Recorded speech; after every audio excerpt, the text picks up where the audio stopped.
Hello बच्चों। आज हम लोग उसके आगे क्वेश्चन करेंगे जैसे कि हम लोगों ने पहले ही क्वेश्चन किए थे। उसमें स्ट्रेट लाइन में दो तीन चार्ज होते थे, तो किसी सेंटर वाले चार्ज पे नेट फोर्स निकालना या किसी किनारे वाले चार्ज पे नेट फोर्स निकालना। फिर हम लोगों ने देखा था कि एक ट्रायंगल के कॉर्नर्स पे बहुत सारे चार्जेस हैं, उसमें किसी एक चार्ज पर नेट फोर्स फाइंड किया जाता है। फिर हम लोगों ने स्क्वायर को देखा था कि एक स्क्वायर के चारों कॉर्नर्स पर चार्ज रखे हुए हैं, किसी एक चार्ज पर नेट फोर्स कैसे फाइंड किया जाएगा। फिर हम लोगों ने उसके बाद एक प्रॉब्लम ऐसे करी थी कि स्क्वायर के सेंटर में एक चार्ज रखा हुआ था, उस पर नेट फोर्स फाइंड करना था। तो ये स्क्वायर भी हो गया, ट्रायंगल भी हो गया, पेंटागन का भी क्वेश्चन बन सकता है, एक हेक्सागन का भी क्वेश्चन बन सकता है। तो हेक्सागन के क्वेश्चन आज हम लोग डिस्कस कर लें, फिर उसके बाद हम लोग इक्विलिब्रियम ऑफ चार्जेस के क्वेश्चन ट्राई करेंगे। इक्विलिब्रियम ऑफ चार्जेस के बाद फिर कुछ और भी मिसलेनियस प्रॉब्लम है, रैंडम प्रॉब्लम, जिसमें कुछ अलग अलग तरह की चीज़ें सीखेंगे। फिर हम लोग आ जाएंगे इलेक्ट्रिक फील्ड डेंसिटी पर। तो चलिए शुरुआत करते हैं आज की। और फर्स्ट क्वेश्चन हम लोग लेते हैं इसमें एक पेंटागन का बात करते हैं। ठीक, एक पेंटागन है, फिर हेक्सागन। तो उसमें देखिए फर्स्ट क्वेश्चन ये है, यहाँ तो लाइट आ रही है, इस तरफ चलिए। अगर एक रेगुलर पेंटागन में इक्वल मैग्नीट्यूड के चार्ज रख दिए जाएं, जैसे कि 2 माइक्रोकूलम, 2 माइक्रोकूलम, फिर से 2 माइक्रोकूलम, 2 माइक्रोकूलम और 2 माइक्रोकूलम। ये किसी रेगुलर पेंटागन के 5 कॉर्नर्स पे चार्ज रखे हुए हैं और सारे चार्ज मैग्नीट्यूड इक्वल है और सब साइडें इक्वल होती ही हैं रेगुलर पेंटागन की। तो कहा गया हमसे कि एक सेंटर में एक चार्ज रखा हुआ है जिसके मैग्नीट्यूड 1 माइक्रोकूलम है, तो उस पर नेट फोर्स बताइए क्या होगा। तो नेट फोर्स इस पे आएगा 0, क्योंकि ये चार्ज, ऊपर वाला चार्ज जितना फोर्स इस डायरेक्शन में लगाएगा, ये वाला चार्ज इस तरफ फोर्स लगाएगा, ये इधर फोर्स लगाएगा, ये इस तरफ फोर्स लगाएगा, तो यहाँ पर ये वाला चार्ज इधर फोर्स लगाएगा। 5 फोर्सेस निकल कर आएंगे और सारे फोर्स मैग्नीट्यूड में इक्वल होंगे, डायरेक्शन में इक्वल एंगल पर है, 72 डिग्री पर है। और ये कंसेप्ट आप लोग जानते होंगे, 11 से ही पढ़ते आ रहे हैं हम लोग। अगर दो फोर्स या दो वेक्टर इक्वल मैग्नीट्यूड के अगर 180 डिग्री पर है तो रिजल्टेंट 0 आता है। अगर तीन वेक्टर 120 डिग्री पर हैं, तीनों का मैग्नीट्यूड सेम है, मान लो एक वैल्यू ले लेते हैं 5 न्यूटन के दो फोर्स ले लिए या वेलोसिटी ले लिए 5 की, इनको अगर 180 पे ऐड करेंगे तो रिजल्टेंट 0 आएगा। और इसी तरह से 5 की तीन वैल्यू ले ली जिनका बीच में एंगल जो है 120 120 120 है, तो इसका रिजल्टेंट भी 0 होगा। ऐसे ही 4 फोर्स हो सकते थे, इनके बीच में एंगल 90 है और ये भी सब 5 मैग्नीट्यूड के हैं, तो इसका रिजल्टेंट भी 0 आएगा। और नेक्स्ट आएगा, देखो हमने 360 को 2 से डिवाइड करा तो 180 डिग्री एंगल आया, 360 को 3 से डिवाइड करा तो यहाँ 120 एंगल आया, ये तीनों 120 हैं। और 360 को 4 से डिवाइड करने पर हर एंगल कितना आया, 90 डिग्री। तो 90 डिग्री पर 4 फोर्स अगर लग रहे हैं जिसका मैग्नीट्यूड इक्वल है, तो रिजल्टेंट उसका 0 होने वाला है। उसी तरह से अगर 5 फोर्स हैं तो 5 फोर्स पे ये कहानी बन गई, तो 72 आएगा इसमें तुम्हें क्या करना है, 360 को 5 से डिवाइड कर देना है, तो ये 72 डिग्री जो आएगा। तो 72 डिग्री पर अगर 5 फोर्सेस हों और इक्वल मैग्नीट्यूड के हों तो उनका रिजल्टेंट 0 आ जाएगा। इसी तरह से 6 फोर्स हो सकते थे 60 एंगल पर, और इस तरह से अगर 60 एंगल पर, ये दिख रहा है यहाँ पर, हाँ दिख रहा है, 60 एंगल पर ये देखो फोर्स हमने ले लिए इस तरह से 60 60 60 60, कितने हो गए, 4 6 6 6। तो इसमें भी रिजल्टेंट कितना आएगा बच्चों, 0। 360 को 6 से डिवाइड करा हम लोगों ने, 60 एंगल आया।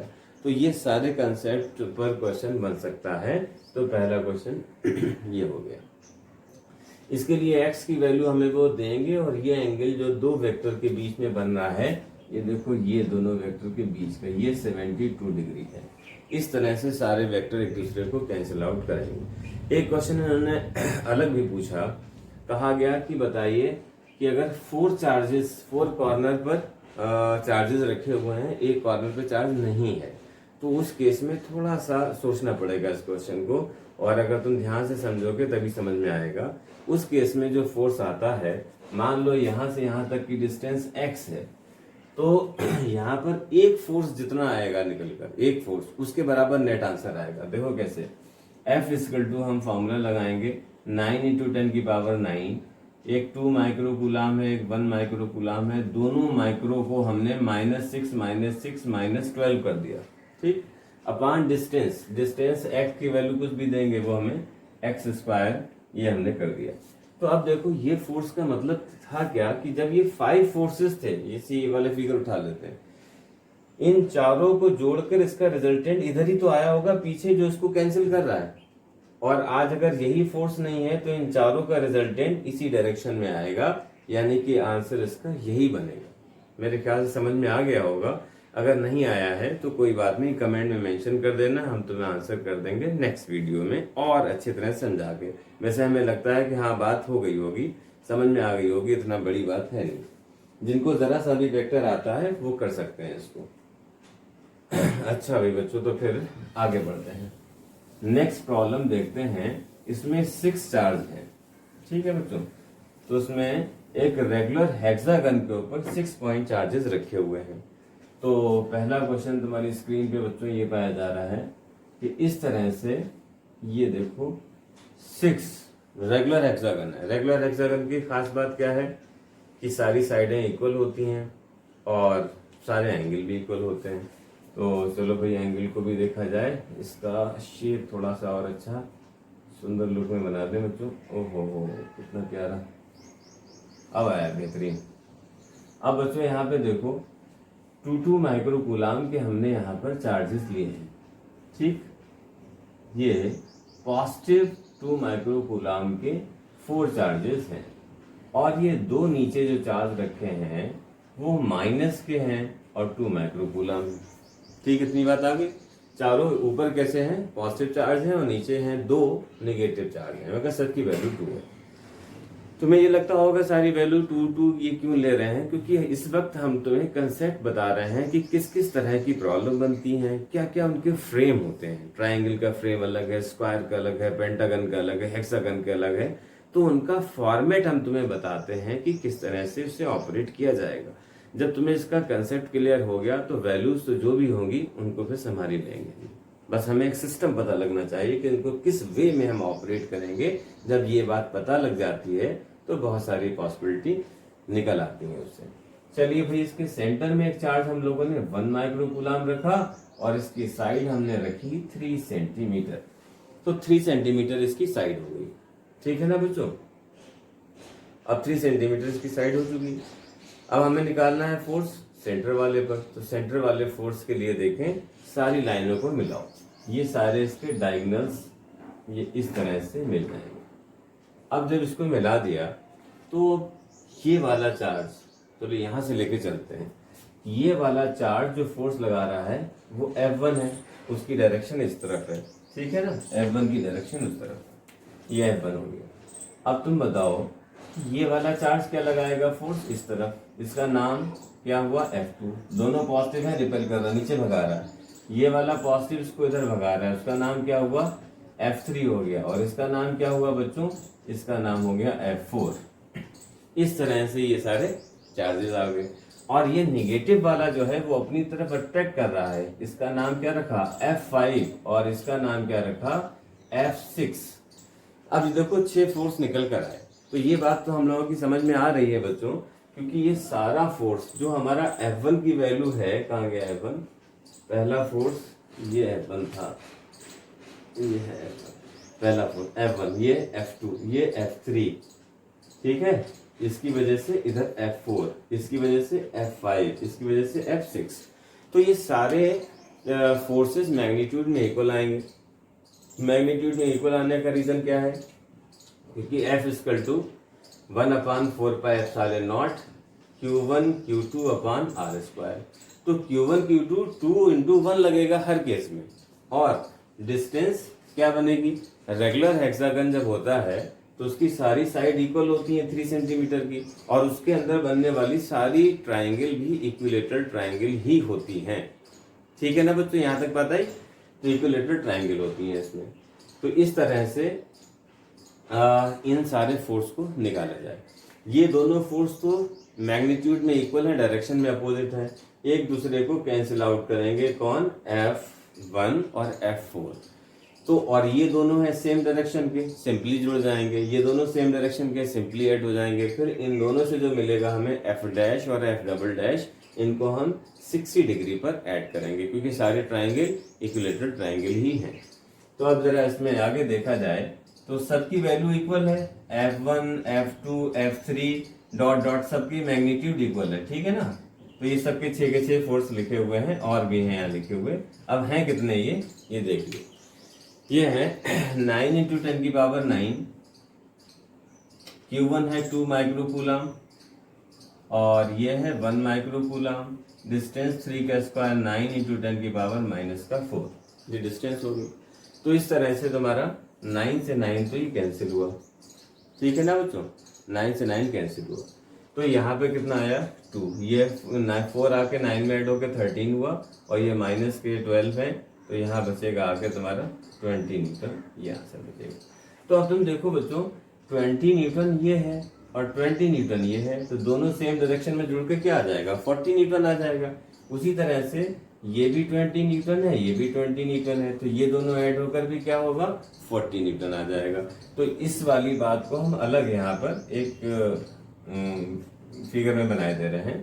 इन दोनों के रिजल्टेंट का नाम हमने F डैश रख दिया। ठीक है, अब नहीं लिख रहा है F डैश भी equal to F2 plus F5, क्या है तो समझ में आ ही रहा है। तो ये 20 प्लस 20 कितना हो गया? 40। F डबल डैश किसका नाम आया? ये आया है F3 F6 का, तो ये भी कितना हुआ बच्चों? ये भी 40 हो गया। अब इसको हमें कितने एंगल पे ऐड करना है? 60 एंगल पर। तो अब हम यहाँ पर नेट फोर्स का फार्मूला लगाएंगे, और यहाँ पर F डैश का स्क्वायर F डबल डैश का square plus twice of F dash और F डबल डैश कॉस कितना? 60। तो अब इसका वैल्यू यहाँ पर इसकी प्लेस कर दें। तो यहाँ F डैश की वैल्यू कितनी होगी बच्चों? कहाँ है? 40 स्क्वायर प्लस दूसरा भी 40 square plus twice into 40 into 40 cos 60 की वैल्यू हाफ। 2 से 2 तो उड़ गया, तो ये 40 स्क्वायर है, ये 40 स्क्वायर है, प्लस ये भी दोनों 40 स्क्वायर है। तो 40 स्क्वायर हम लोग यहाँ पर कॉमन ले सकते हैं। तो चलो यहाँ पे कॉमन ले रहे हैं, और 40 स्क्वायर हमारा कॉमन आ गया, तो 1 प्लस 1 प्लस 1 बचेगा। तो ये 40 तो आ गया बाहर, और रूट के अंदर 3, 40 रूट 3 न्यूटन। 3 को थोड़ा और सुंदर सा बना दो, 40 रूट 3 न्यूटन, ये हमारा नेट आंसर आ जाएगा। ठीक। अब इसी कंसेप्ट के लिए बहुत सारे हो सकते थे। अगर वो सारे ही 6 के 6 पॉजिटिव चार्ज देते तो हमारा क्वेश्चन क्या आता? रिजल्टेंट 0 आता। अगर सारे पॉजिटिव होते और सबकी वैल्यू इक्वल होती चार्जेस की तब। तो इसमें कई तरह से बन सकते हैं। हो सकता है 2 पॉजिटिव होते और 2 निगेटिव होते, बस ये इन दोनों कॉर्नर पे चार्ज नहीं होते। हो सकता है ये 3 चार्ज पॉजिटिव होते, ये तीनों निगेटिव होते। तो इस तरह की सिचुएशन बहुत सारी इसमें बन सकती हैं, जो कि एक प्रैक्टिस का मैटर है। बहुत ही इंपॉर्टेंट कंसेप्ट है ये, और इनको सीखना बहुत ज़रूरी होता है। अगर हमें ये सब नहीं आता तो कूलाम्स लॉ, इलेक्ट्रिक फील्ड सिर्फ ऐसे हवा में पढ़ने से कुछ नहीं होता कि उसकी डेफिनेशन पढ़ ली। जब भी कोई क्वेश्चन पेपर उठा के देखो तो उसमें सिर्फ reasoning question, conceptual question, numerical, इस तरह से चीज़ें पाई जाती हैं, मगर उनके लिए पढ़ना हमें एलिमेंट्री चीज़ें भी होता है। तो इसलिए अब इसके आगे की जितने भी क्वेश्चन हैं वो हम तुम्हें होमवर्क में देते हैं, उसे चुपचाप आप करिए, और आंसर हमें कमेंट में दीजिए कि कौन कौन से आंसर आ गए हैं, कौन कौन से नहीं आए। जिन प्रॉब्लम्स में डाउट है फर्स्ट सेकंड थर्ड किसी भी पार्ट में, उसको हम कराएंगे नेक्स्ट वीडियो में, उसे हम इंक्लूड कर लेंगे। ठीक। तो अब जरा यहाँ पर बहुत सारी प्रॉब्लम हम तुम्हें देते हैं। तो भाई पहली प्रॉब्लम तुम्हारे सामने आ रही है बच्चों, उसमें सिर्फ 2 चार्ज हैं, 4 चार्ज ले रहे हैं। ठीक, 4 चार्जेस। देखो भाई, यहाँ पर इस तरह से सिचुएशन है, रेगुलर हेक्सागन,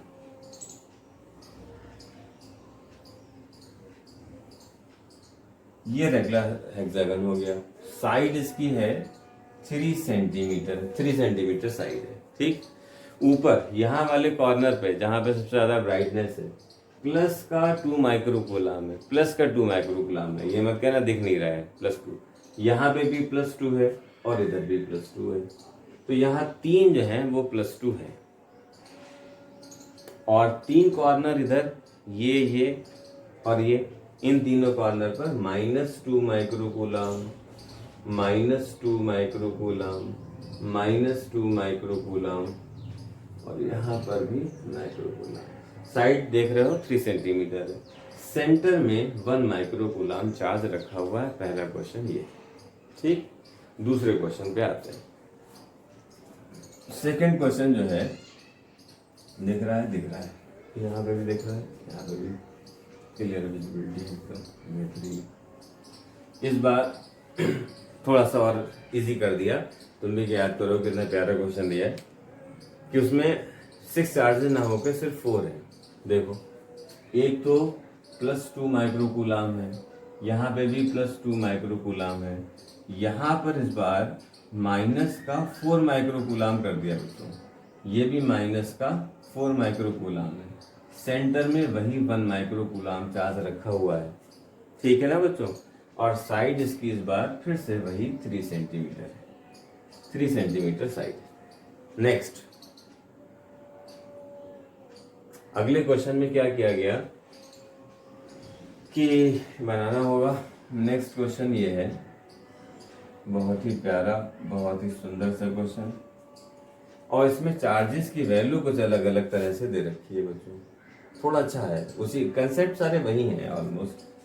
ये है बच्चों प्लस का 2 माइक्रोकूलाम, प्लस का 2 माइक्रोकूलाम, और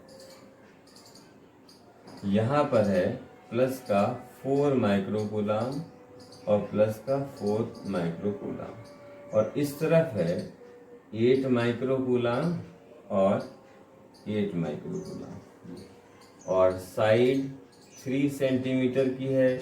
नेट फोर्स चाहिए है सेंट्रल चार्ज पर, जिसकी वैल्यू 1 माइक्रोकूलाम ही है।